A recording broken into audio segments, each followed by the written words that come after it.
Entering the Mayo experience. Mayo experience. Mayo experience. Mayo experience. Experience. Welcome to the Pat Mayo Experience, presented by DraftKings 2021 British Open research, picks, and walkthrough with the stats. We're going to be looking at course history.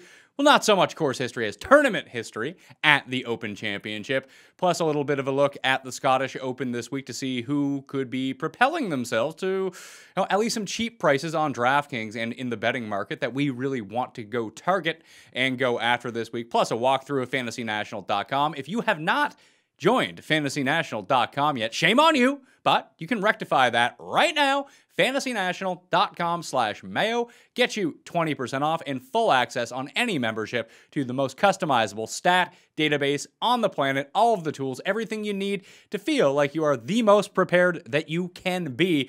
With that 20% discount, the weekly membership is $8, so might as well go do it, right? Perfect.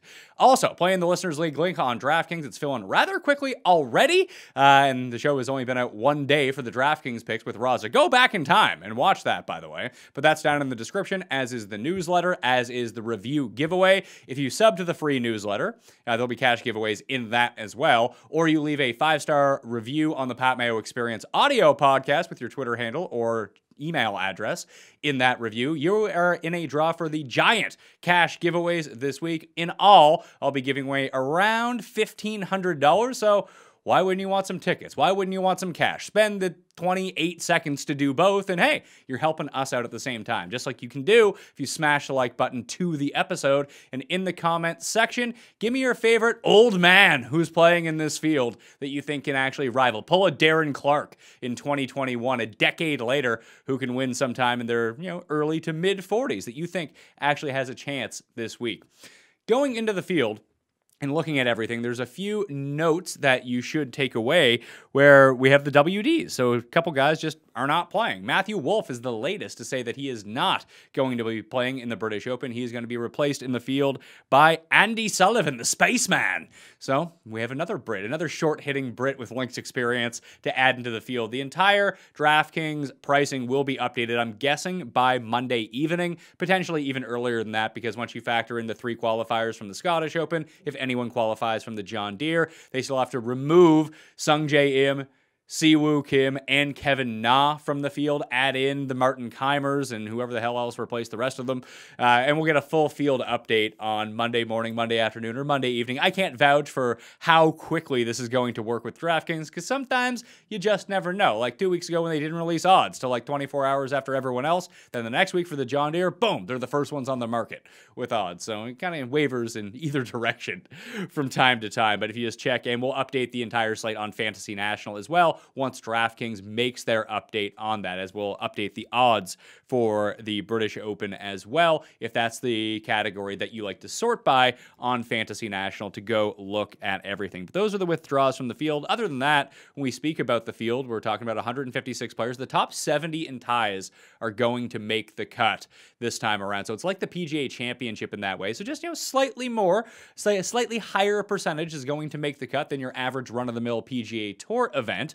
And much more than the U.S. Open, which was top 60 in ties. So you can figure it out like the PGA Championship, and everyone is playing. Like, I guess Tiger's not playing. Wolff isn't playing. The aforementioned guys who have already withdrawn are not playing. But other than that, you're going to get your full complement of players, plus guys from tours all around the world. And where there was no British Open last year, a lot of the players from the 2019, like trying to qualify for 2020 that had already done that, they're going to be in the field along with the guys that qualify this time around. That's why you're seeing some of the bigger names or guys that you would just logically think are already in the field are not this time around, because it's 2 years worth of qualification that they're jamming in to this one tournament. But even when you look at the bottom end of the DraftKings pricing this week, like there's guys down at $6,100 who, they're not good plays, but they're guys I could see going to if you really wanted to do like a super studs lineup, or you really wanted to get in 4 guys above $8,500. There's guys down there that can make it work. And not just Sam Burns, who's $6,300, as Ben and I talked about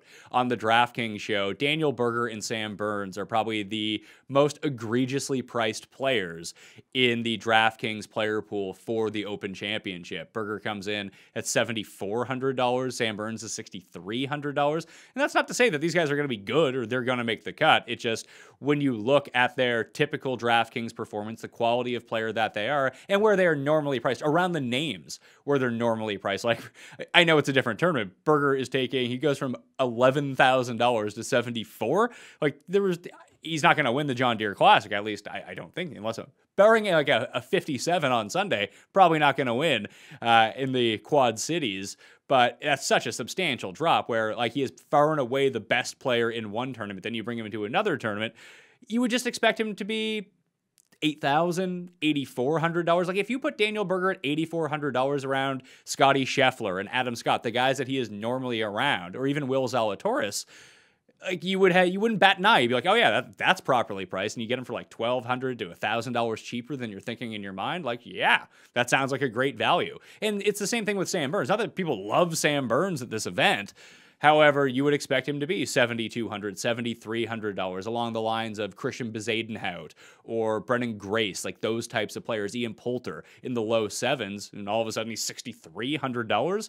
Essentially, he's being priced with the amateurs that qualified for this, and Paul Lowry, whose age I'm going to guess is like 85 years old at this point, with the former old school Open champions that are still getting their invitations to come play in this event. So that's kind of crazy to me. So let's jump over to fantasynational.com so we can take a look at the entire field.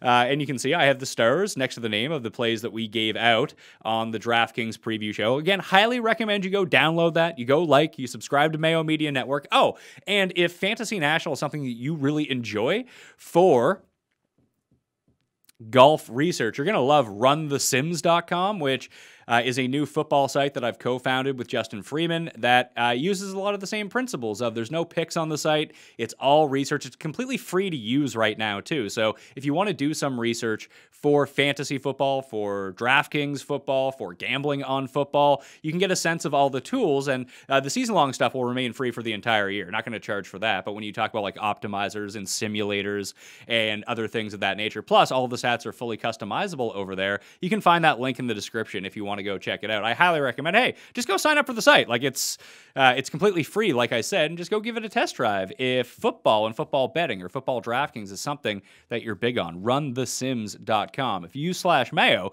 you can see all the premium pricing for the rest of the season, but you don't need to do that right now. It's completely free. See if you like it or not first. Give it a test drive, like I said.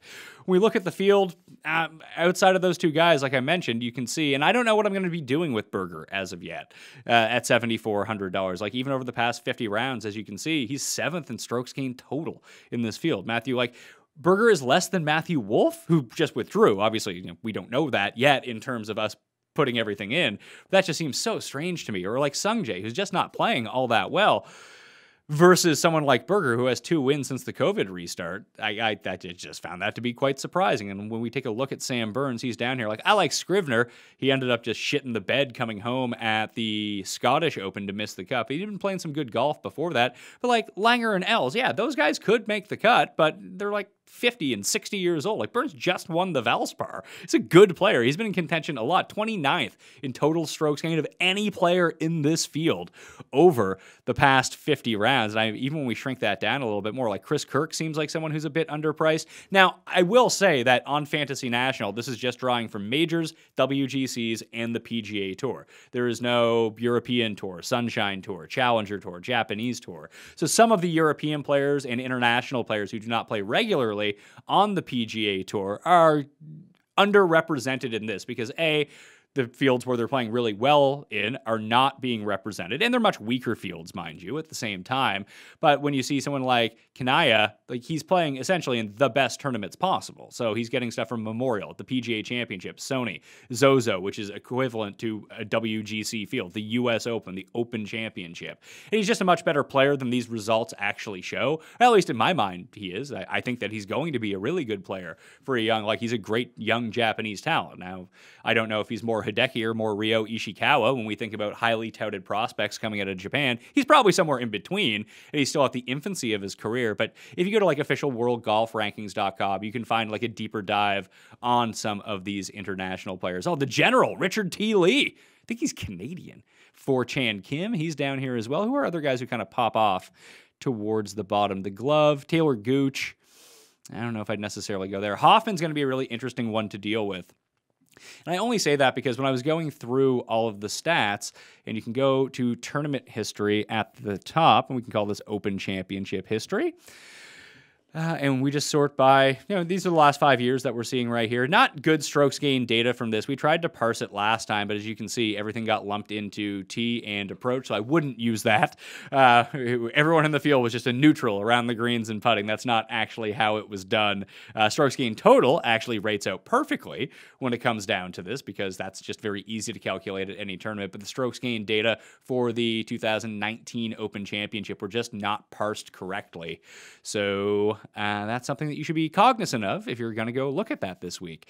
So when I went through and did a bit of a breakdown, and this will be included in my column and the first newsletter, just with a recap of all of this stuff. And when I go through like the hole by hole a little bit later on, I'll have the links in that. And I do highly recommend, my favorite article in Major Season is Ben Coley's player-by-player reviews of everyone. I always get a good kick out of it. I used to do the same thing on Twitter a few years back, where I would take like the top 60 players in the field, write like a stupid blurb about them. They were more like comical than anything else.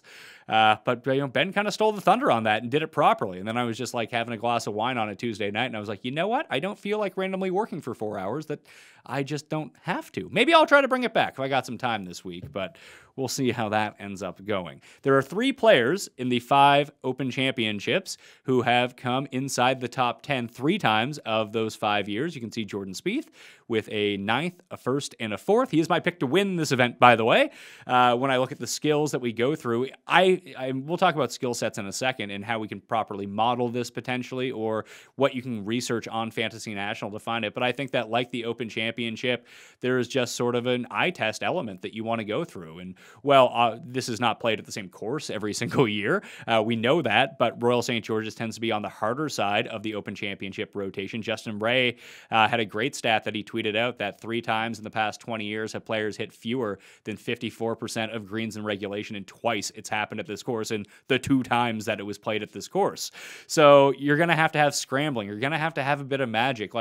And that's where watching the players really comes in handy. Like, you can use your stats to supplement it, but I do think that it's a gut feeling week at the Open Championship of the types of players that you want to go with. And I think that creativity is going to be such like commitment to creativity too. Like, seeing the angles that the other players just don't see is going to be imperative. Not being afraid to be the type of player who just kind of, actually, you know what? I'll click over on this right now.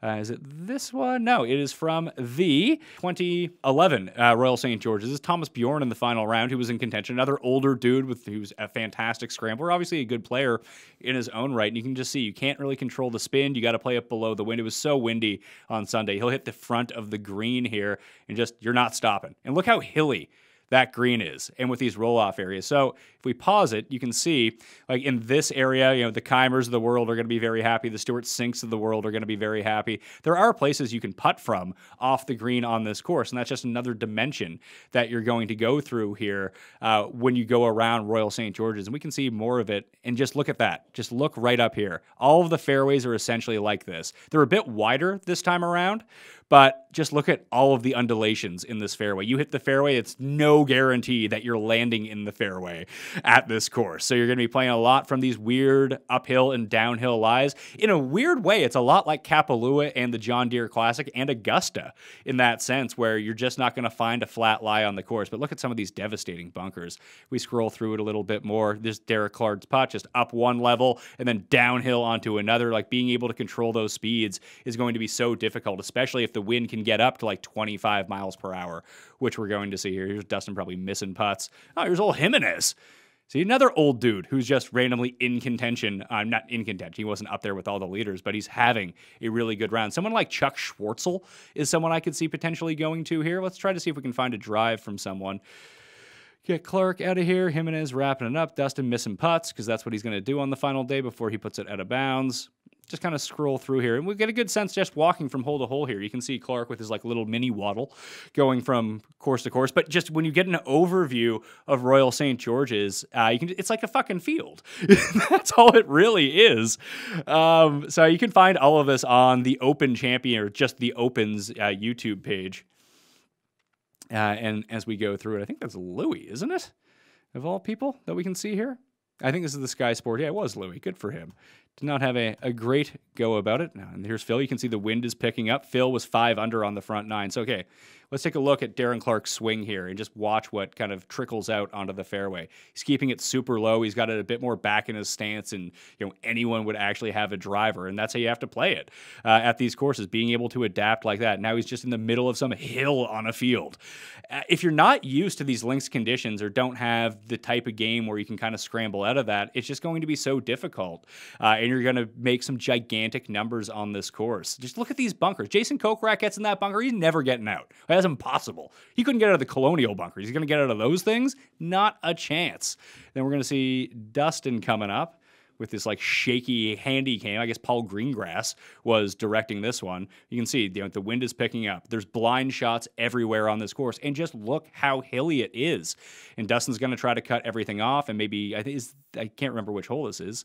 We'll see where he lands it. So he lands it. He's in the middle of the shit, and now he gets a nice fair. He's not quite back out to the fairway, but he gets it kicked out into one of the flatter areas. But that's still a valley. So even when we scroll and zoom back in down to that level, we're not even sure whether that's going to be a flat lie or not. So you have to expect the unexpected. And who are the players when you're thrown basically like a gigantic pile of shit in your face? Can you scramble your way out of that? And that's why I went with Spieth. I feel like when we go back to Fantasy National and we just look at the players again who have been playing really well at Open Championships, I think that's a pretty critical element. And that's going to be one of the hard reasons to get behind Bryson. I think that Bryson could be really good at this Open Championship if he plays within himself like he did at the Players Championship, knowing what he has to do off the tee, knowing where he cannot miss. We've never seen big, beefy Bryson, after he's bulked up, play in these link-style courses. Maybe he's just awesome at them. I can see it. He's a strategist, and thinking through this course and where you can miss and where you need to play it and being creative.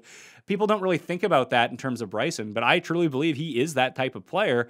I just don't know if he has the discipline right now to actually figure that out and rein it in when we're really going through it. So Spieth, I know, is that type of player, and it's translated across all Open Championships. The hardest thing for Bryson is going to be if weather just pops up out of nowhere. When we get to after Phil makes his eagle on 7, you can, let's see if I can find it on here, because I was watching this final round the other day, that all of a sudden, the wind picks up and it just starts pouring rain at some point. And then all of a sudden, the rain is all gone and the wind dropped down a little bit. You see Phil getting himself ready in his poncho gear. He's changing everything around, changing his outfit for this event, and then honestly, 20 minutes later, it just stops raining, and that is the end of it. So you need to be able to conform to your conditions really quickly and expect the unexpected. That's not to say that the weather is just going to come. It might not. I can see what the weather is looking like right now. This is the wind finder that I'm using for the week. It is the Sandwich Bay one. As you can see, pretty benign Monday and Tuesday. Thursday, we're going to get some winds. It doesn't look like there's any rain in the forecast, which is nice, but we're still a ways out right now.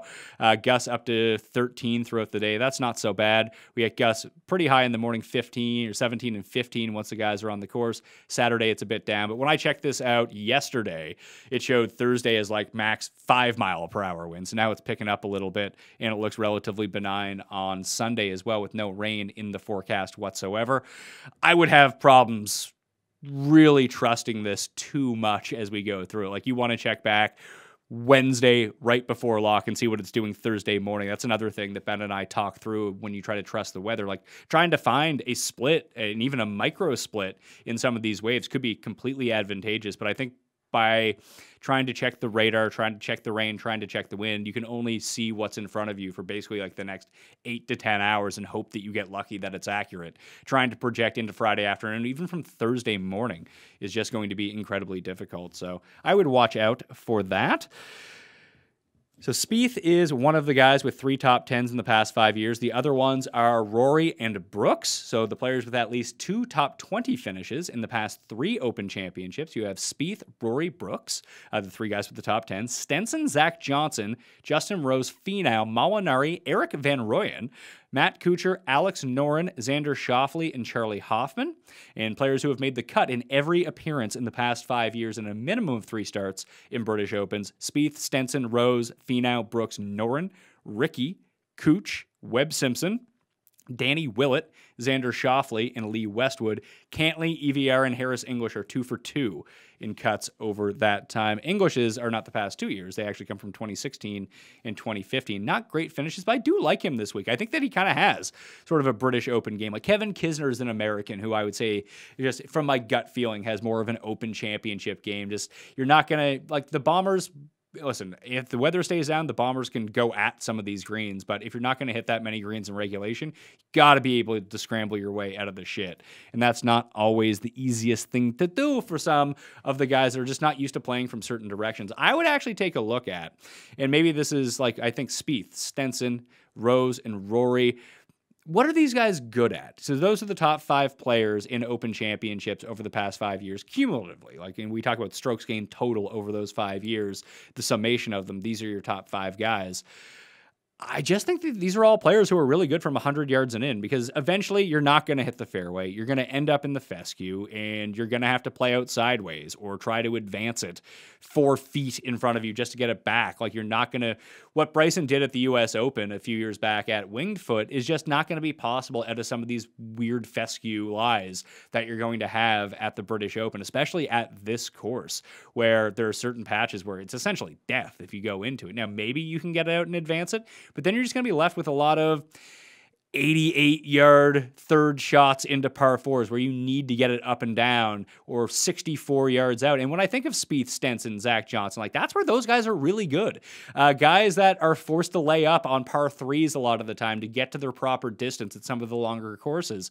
I mean, Rory's not really that type, but he's good from 100 yards and in. So is Rose. So is Day. So is Finau. Finau, not so much this year. That's actually been a problem spot for him.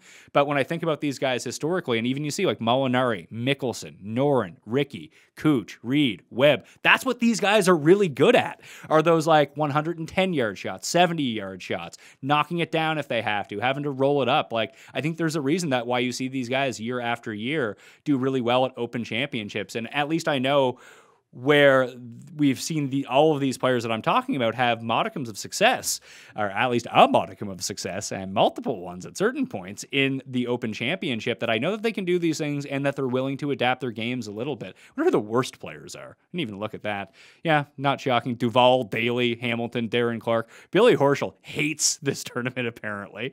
Kevin Streelman's been bad, but that's only in 2 appearances. Billy Ho's missed 3 cuts in a row at the Open Championship. Poulter's been bad. Kind of like Poulter a little bit this week, though. He's playing well at the Scottish. We'll jump into the Scottish stuff a little bit more. So maybe we can try to parse this out a little bit in terms of what it looks like statistically, because I think this is more, like I said, of a gut feel week if you really want to go through it. But proximity rates are something that we can try to attack here and see who's really good from 75 to 150. I mean, Streelman, Scott is someone that I'm trying to wrap my mind around just a little bit. If Max Homa wasn't so horrible in major championships, 7 of 8 missed cuts, yeah, that's a big yikes coming into it. So you'd want to try to see who rates out well here. And I mean, past 50 rounds, we can scroll down to past 24 rounds and see what this gives us as well. I mean, you want good proximity players from all ranges. Strokes gained approach is going to be incredibly important this week. But hey, now we're seeing some of those names that we saw at the very top of Open Championship players like Fleetwood, Scott, maybe Vic Perez is someone to give a bit of a look to here. I don't know about Streelman. We just saw him that he hasn't played well, but it's only in 2 appearances, and he's coming off a missed cut at the John Deere, so he'll be taking his private jet over with Zach Johnson and the rest of the 14 who are on site there. And hey, maybe Chez Reavie will win us some money, and then get into the British Open. Bubba is a real outlier in this entire situation. He's just so tough to figure out, because everything that I've described, you would think would really rate out well for Bubba Watson. Listen, he's coming in really good form, 2 top 20s in a row. The approach is there. The driving has been spectacular. But when we look at his Open Championship history, it's just he doesn't have a finish better than T23 since 2012. I mean, not a ton of missed cuts. He's making cuts, but he's just not doing what he needs to do. we want to play Bubba at places that we consider to be Bubba courses because we know that Bubba deals with a lot of anxiety, that sort of thing, and being in a Bubba happy place. And we coined that term before we knew about some of his mental health problems that way, but there was something to that. When he's feeling comfortable, he can play really well. And this seems like a perfect spot for Bubba to get creative with all of the different shots that he can make. But I think there's just something about him just being in Britain. It like weirds him out, like that time that he didn't know who the Beatles were. I don't know if he was joking about that, but it just seemed really awkward and really weird. So it just feels like he's sort of out of his comfort zone to be a very top-end contributor. Now, at $7,300, you don't necessarily need him to be a very top-end contributor, but these are some of the guys that I'm talking about here. Fleetwood, Scott, the Burmista lady. Get me out of here. Maybe I should be giving him a look at $6,100. Spieth, Mickelson, Zach Johnson, Webb Simpson, Stuart Sink, who's won an Open Championship. Bezadenhout, I like a lot this week. Maybe I should give back a lean on Higo. Everyone's on Guido now, because Guido has been so good recently, and Higo has now been playing a little bit poorer as we go through it after coming off his win at Palmetto. But maybe this is another spot. I mean, he has a lot of European Tour experience. So this is sort of the range where you can look at. Like Hoffman, I said, has is he the 2 top 20 guy? Charlie Hoffman, yeah, he has at least 2 top 20 finishes in his past 3 Open starts, and he's up there. And you can see that these are the ranges where these guys play really well from. So that's probably one that I would try to overweight this week when we look at it, to be perfectly honest with you. Like maybe I'm going to add Victor Perez to my short list. These are not my final picks, mind you, but I think this is just a very interesting way to go look at it. Henley. Man, Henley's just irons have been so good. I really feel like giving him a look, but I don't know if I can get there. And Webb's starting to worry me a little bit with his recent form, but should I really look into what he did, the Rocket Mortgage? Maybe I shouldn't. Maybe I should trust the process with him. Willett is another player that we saw up there. So I think this is a very key proximity range to save your ass. It's the save your ass range where maybe for Dustin and Bryson and Rory and different players like that, you just want to see what their around the green numbers are. But I don't think that around the green is going to be the most telling thing, because around the green is just so much different here than it is at a PGA Tour event where, again, you got to play it up on a hill, past the hole, and try to roll it back down. It's just one of those tournaments. So I think it's more of a feel thing. So let's try to create something that we think model-wise that can help us out here. And the mixed condition model might actually be a more preferable thing here, because you can put in Open Championship data into it. Do I have a British Open one? Let's see. British Open. What did I include last time? And you know what I can look up here is Wiki British Open St. George's. See what we're going to find.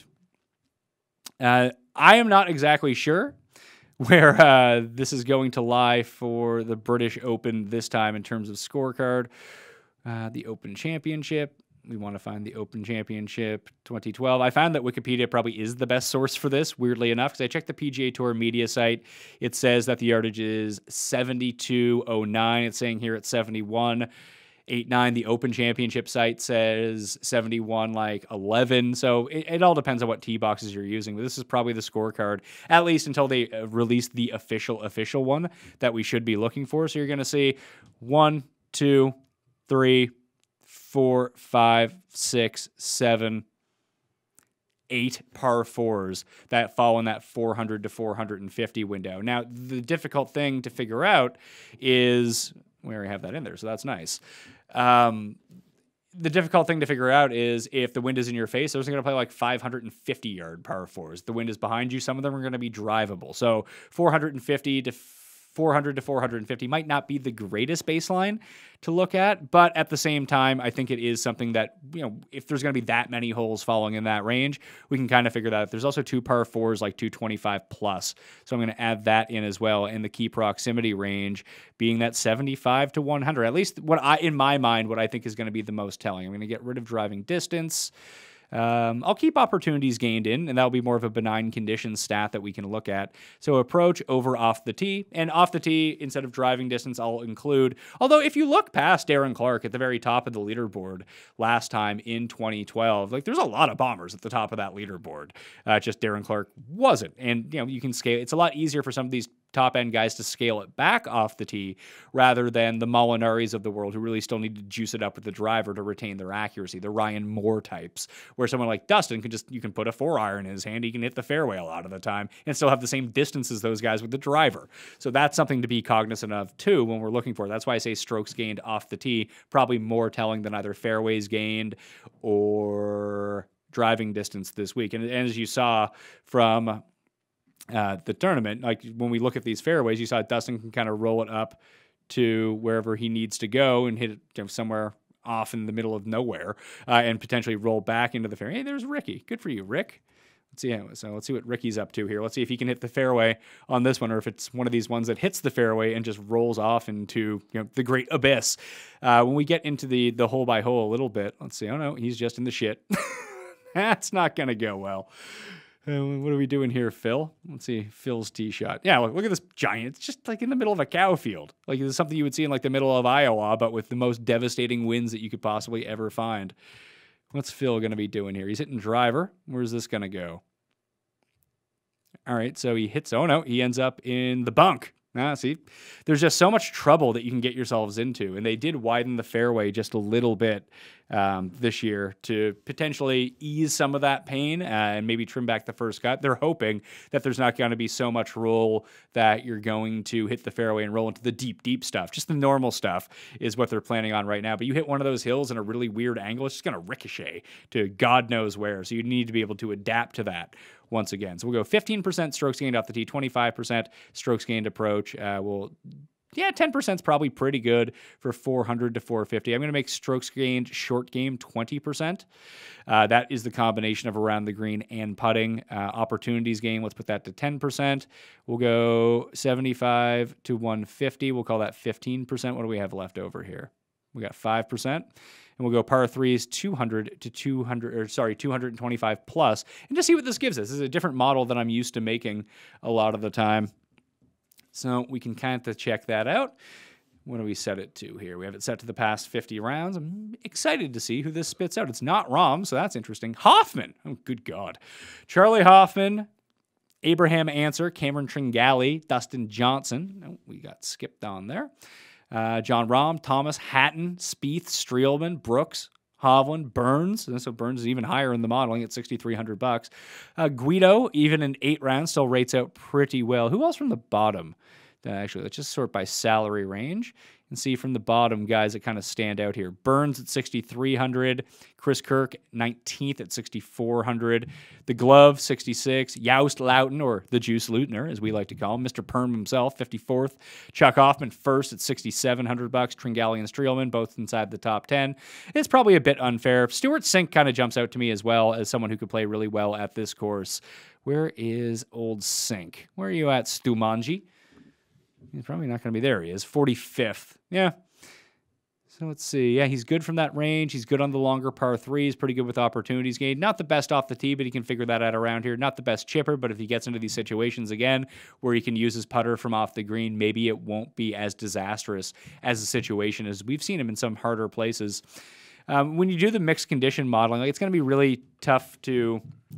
I would use strokes gained total if I was doing that. Let's try to take a look at that, because if we sort by difficult in the model, it's going to not give us some of the strokes gained info. I guess it will for the PGA. It won't give us for the Masters.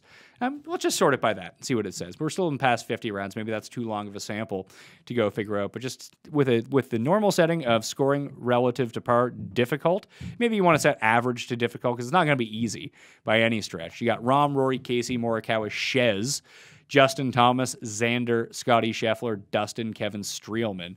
I'm curious what this is drawing from in terms of courses for Streelman. So what's considered hard relative to par in places that he's played in?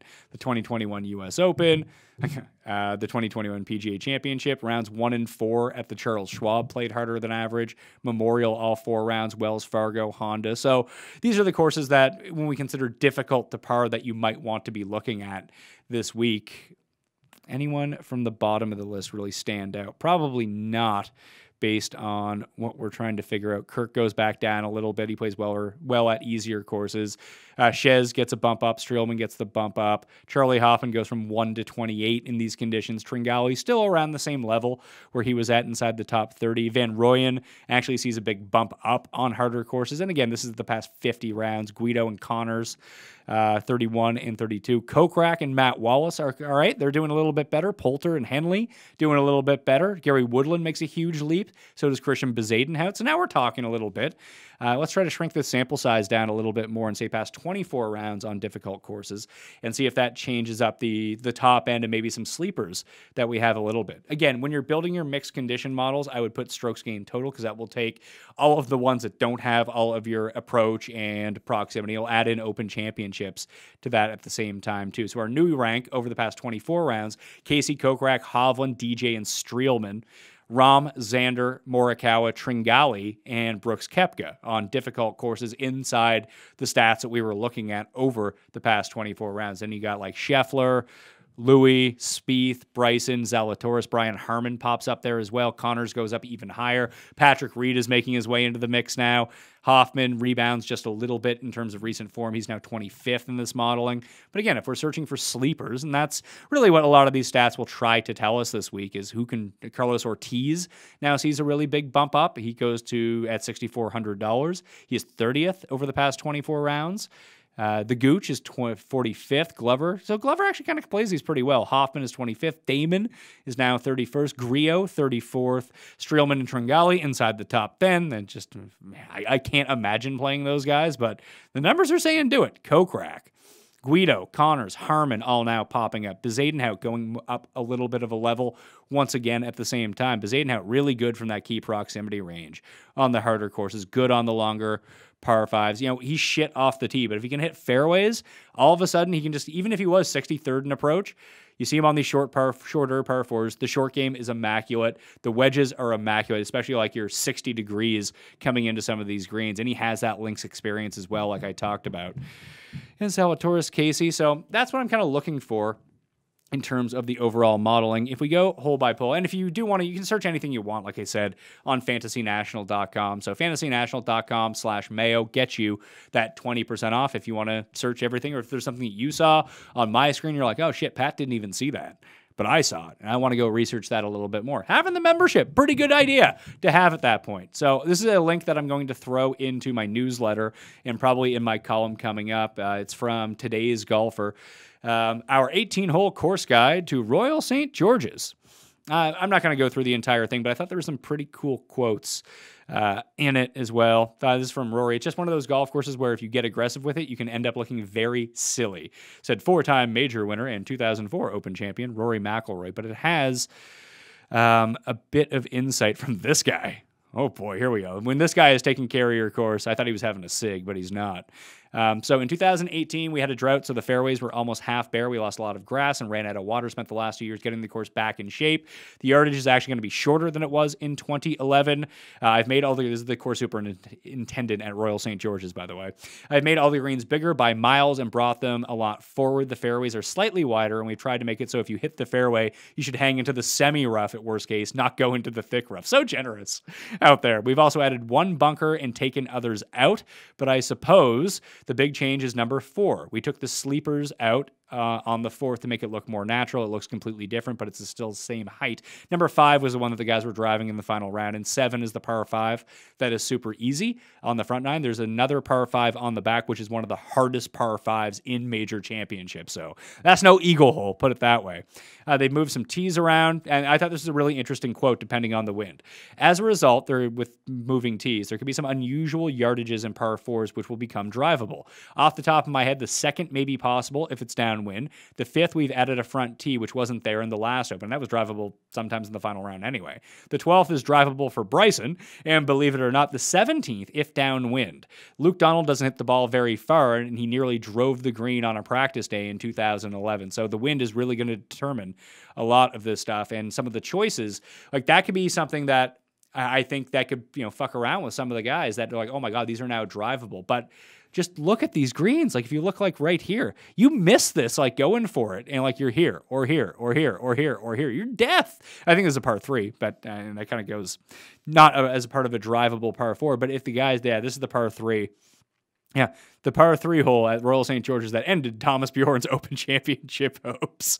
Because you make such big numbers if you miss in the wrong spot here that even if you have the ability to go for the green in one, that maybe it's not the best choice. I mean, you can make eagle, you can make a hole in one on some of these par 4s if you hit it right, but that's such a low percentile outcome trying to hold these greens and then still being able to miss it in the right spot to get up and down for birdie or for par that you can just make a fool of yourself. Kind of like Rory said, if you get too aggressive. So that's why I like the Spieths of the world. Again, the Zach Johnsons, like they're not going to have any illusions about going for some of these par 4s. They're going to lay up to their spots and they're going to hit it in from 100 out, which they're great at. So that's the type of player that I want to see here. Even when we look back at some of the past winners in the Open Championship, just think about these guys. These are the winners only. I know this doesn't comprise the entire leaderboard, but Lowry, Molinari, Spieth, Stenson, Zach Johnson, Rory. Like Rory is a pretty big outlier there in terms of being a bomber, but we know that he's really good with his wedges. And that was a different year at Royal Liverpool too. He won at -17.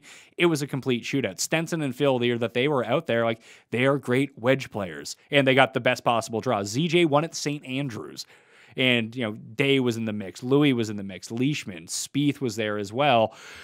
But again, these are just another short-hitting Americans who hit their wedges really well. I would throw Spieth into that category. Molinari is kind of a guy who's in that category. Stenson most definitely is. These are not bombers by any means, and that's at all of the different open rotation courses. That's Portrush, Carnoustie, Royal Birkdale, Royal Troon, St. Andrews, Royal Liverpool, and this one's going to be the harder one of the bunch, so that's where scrambling really comes into it. Let's see. Everyone wants thick rough this year, and that's what they're going to get. We haven't cut the rough down. We're going to let it grow naturally, so it's going to be long. That's why you have to hit the fairways. Bryson powered his way through the U.S. Open, but there's no way he can prosper here if he's hitting the rough. You just won't be able to hit it close. I doubt that you would be able to get it to like stick on the green at all. So this matches the Wikipedia one, 7,189 yards, par 35 on both ends. In the event of a tie after 72 holes, the 3-hole aggregate playoff will be on holes 16, 17, and 18. And by the way, the final 4 closing holes here are so hard. You can see, look at these 3 bunkers just guarding number 1. Number 1, like you want to be doing your scoring out of the gate on this course. I don't want to go hole by hole, but this is the one that I wanted to look at. Number 5, 422 yards with the downwind, perhaps best remembered for John Daly driving the green with a long wind assist. But you can kind of get there. Dustin was getting there in the final round. Like he got it back greenside and made a par because he's Dustin. He left it like down here in this area. The pin location was right around here, and he barely got it over this and stopped like 19 feet short, and he missed the comeback putt. It's a hole where you shouldn't make bogey, but at the same time, it's not just a super easy, hey, let's drive the green, get it up and down, and be on our way. Just look at some of these bunkers. This is on a par 3, too, and that's only 174 yards. It's one of the easier ones. Number 7 is the easiest hole on the course. You can make eagle. Phil and Clark both made eagle in the final round. Going back to that. And then number 8, the second hardest hole. You can just see you have to lay up to here because you don't want to be in the death area where there is no fairway in between the fairway and the green. There's not a lot of trouble around this, but even you have to leave yourself so far back on this hole that it's basically a long iron in. So that's why I said that when we were going through the modeling that the 400 to 450 isn't always the easiest way to do it, because as you can see here, there is a forced layup. It is not your typical 450-yard hole. Like, in your typical 450-yard hole, you put it out 325 yards, you're like right here.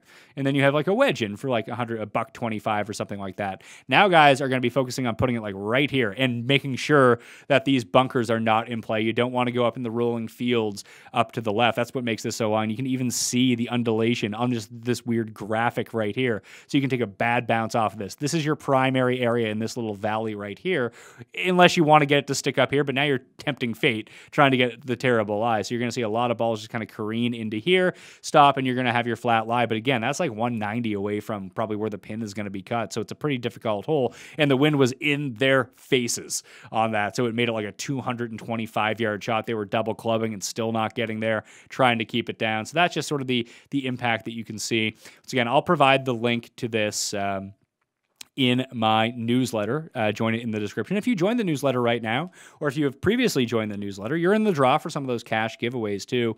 And we can see it right here. So here are the closing holes that we're dealing with. 15th is the almost 500-yard par 4, the fourth most difficult hole on the course. And just look at that layout. You can see why. Look at all of the bunker trouble that you can get into. And these aren't your American bunkers, put it this way. When you think like classic British Open bunker, these are the bunkers that we're talking about. Even with a drive of 300 yards beyond 5 bunkers, that leaves a challenging carry over the 3 cross bunkers to a small saucer-shaped target framed by mounds on the left and a runoff area to the right. Shots that miss on the left face a really challenging pitch back over a bank, which will just probably roll off to the right. That's probably what's going to happen. So that is the 4th hardest hole. The par 3 16th is not incredibly difficult, but it's one that you can make a really big number on. And it's the last short hole at Royal St. George's, and wind plays a big part in it. Thomas Bjorn's hope of lifting the claret jug evaporated here after catching the false front on the right and taking 3 to get out of the sand on the right-hand side in this bunker right here. So, yeah, not great. And listen, Bjorn's one of the better short game players around. The number 17th, the 10th most difficult. So on the easier side, then you have 18th, which is the 3rd most difficult on the course. It's basically just a straightaway 450-yard par 4. But it's one of the, as they say, one of the most fearsome finishing holes in the Open rotation. The 18th hole at Royal St. George's has played to an average of 4.62 in 1985. Drives down the left side of the fairway, bring a chain of 3 bunkers into play, but offer the best angle to the small, narrow target. So this is where you want to be. But do you have the guts? And there's like the entire fairway is sloped. It's kind of ridiculous when we look it all over. But that's what I'm looking for. I did want to give a quick shout out to my guy once again, who's been really good with these Scottish Open and European Tour tee to green numbers. So this is through 3 rounds. Dietrich and Fitzpatrick. Feinberg called Dietrich the European Tony Finau. So we'll see if he can keep it up. And just to see who's just not putting well at this tournament. You can see Rahm has not been putting well all week. Lost almost 2.5 strokes putting. He's still minus 13. That's how well he's playing at the moment. Oh, the ace of Wades, Wade Ormsby. He finally made some putts in round 3, but he had not got it going on. Scheffler has been playing really well. You can see he's getting progressively better each and every day. He's up there. Min, woo! Lee. I guess he'll have to take the spot of C, woo! Kim this week. Patty. So Bjork is a lot of putting in around the green, although the irons were really good. He's had a really good round. I mean, when you shoot -8, everything is going to be clicking. David Law seems like he's a lot of smoke and mirrors. Again, at SGT number 2 green on Twitter if you want to check out Matt, who's providing all these. My guy Otagi, I need him to come inside the top 5. That would be excellent. So Victor Perez, look at these strokes gained approach numbers. Like he's probably, just looking at it, I don't have the cumulative totals here, but I think that he is leading everyone in strokes gained approach at the moment. The putter was on fire in Saturday's round, and we saw like from 175 to 150, he's one of the better players in this field. Maybe Big Dick Vic Perez is the way I need to be looking. Let's go take a look at Perez for a second and see what he is up to. This is actually how I do my research, by the way, if people were ever wondering. I just kind of jump around. I get different thoughts in my head, and I jump back to Fantasy National to see how things are going. Yeah, he's been on a bad run here. He was 9th at the Players. That's a shorter course. API. How has he been in the Open Championship? He's never played in the Open? Really? Wow. That blows my mind. I guess this is his first time kind of going up and down. I want to go to officialworldgolfrankings.com and take a look at Victor Perez just to see if I'm not missing any Euro data on him. Apparently I have caps locked on. That's never a good sign. Perez. Vic is, I guess he's still number 38 in the world rankings. I'm actually shocked he's up that high. I mean, when you make 4 consecutive missed cuts, that's going to be the case. Yeah, so he has not been playing a lot. He was 4th in Austin, another shorter type course where you can take advantage of short game and putting. Players would be very much the same way. 4th in Saudi earlier this year. All right, so he had it on a nice run. He was going bad, and it looks like he's started to solve some of these problems at the Scottish Open. So Victor Perez, let's throw him on the short list. I don't want to forget about him. All right, so I'm going to mark him up as a potential play in that $7,000 range. Fleetwood doing it a lot around the greens right now, which is nice to see. Bobby Mack doing it a lot around the greens, not putting all that well. Victor Perez been brutal around the greens, but when you're playing that well on approach, it really doesn't matter. So I don't know how well he's going to scramble his way out of this, but if you can keep those irons up at $7,000, he's at least a guy who can score pretty well. Where's Justin Thomas? Justin Thomas not even in here anymore. Good God. Mathieu Pavon is, oh man, some good iron play from him too. Bobby Mack. I mean, the reason that he's in, maybe he's inside the top 50 now, but the reason that he got his spot in the British Open this year is because of his top 10 last time at Portrush. So wouldn't be overlooking Bobby Mack at British Opens. He's a very good links player. So Xander, good around the green numbers after very poor the first 2 day. Bad on approach this time around. I like Xander this week, to tell you the truth. If he can get the putter back going well, I think he's going to be pretty good. All right.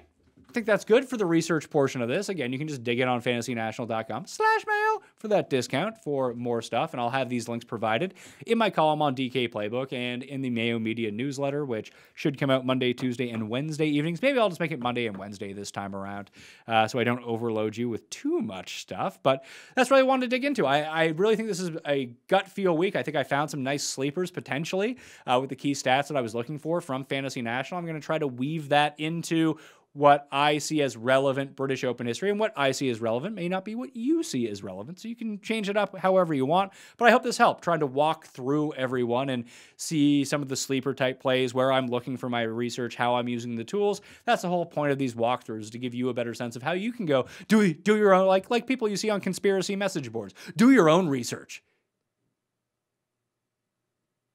I thought the pause was fun there. I don't know. Either way, stay off Facebook message boards, regardless of what the topic is. They're toxic. They're very toxic stuff.